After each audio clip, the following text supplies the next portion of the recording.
Good morning, it's December 4th, and this is your daily brief in climate change. Here's everything you need to know. The COP28 climate conference in Dubai is focused on the health impacts of climate change, with predictions of an additional 250,000 deaths per year globally by 2030 due to climate-related diseases.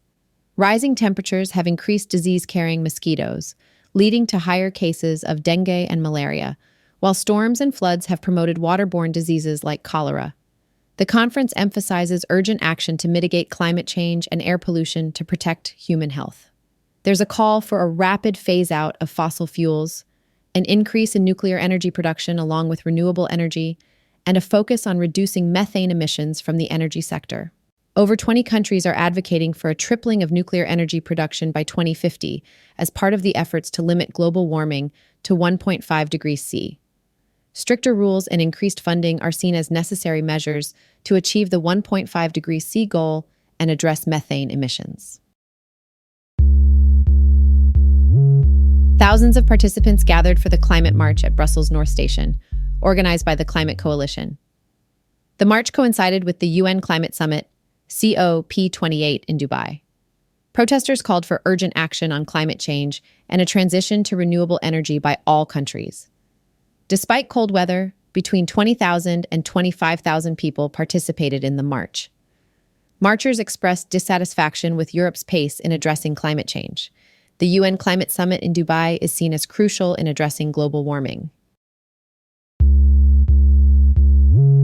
Climate researchers have created animated models of nearly 200 coastal cities to visualize the impact of global warming and rising sea levels. The models depict two scenarios: one where emissions are reduced and temperatures rise by 1.5 C, and another where emissions increase, causing temperatures to rise by 3 C or more.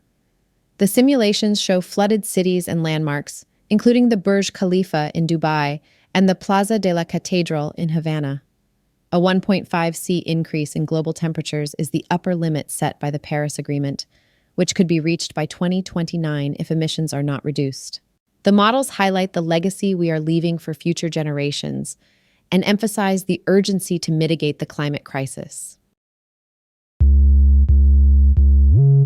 Antonio Guterres, the UN Secretary General, expressed concerns about the lack of progress in addressing global climate change.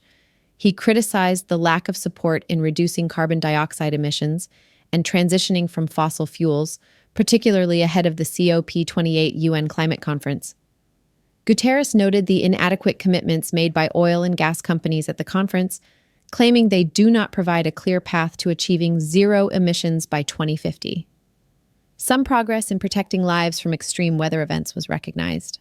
Guterres praised China for its practical progress towards a green transition, suggesting that achieving net zero targets may be feasible if other nations follow its lead. Climate disasters are costing the U.S. $150 billion per year, with increasing economic harm. Rising home insurance rates, food prices, and healthcare costs are consequences of climate disasters. Marginalized communities are suffering the most from these climate change impacts. The U.S. Federal Reserve is not including climate change instability in its monetary policy. Fed Chairman Jerome Powell believes the bank should prioritize economic stability, not environmental issues. Researchers propose central banks could help slow climate change and reduce vulnerabilities. Suggestions include differentiated interest rates for climate-friendly investments and mandating energy transition planning. These researchers argue the Fed should treat climate change as an urgent crisis, like past crises. They recommend directing investments towards vulnerable communities for longer-term stability. This has been your daily brief in climate change. To read more about these stories, follow the links in the episode bio. You can also subscribe to these updates at www.brief.news. And for more daily podcasts about the topics you love, visit www.brief.news/podcasts. Tune in tomorrow. We'll be back with everything you need to know.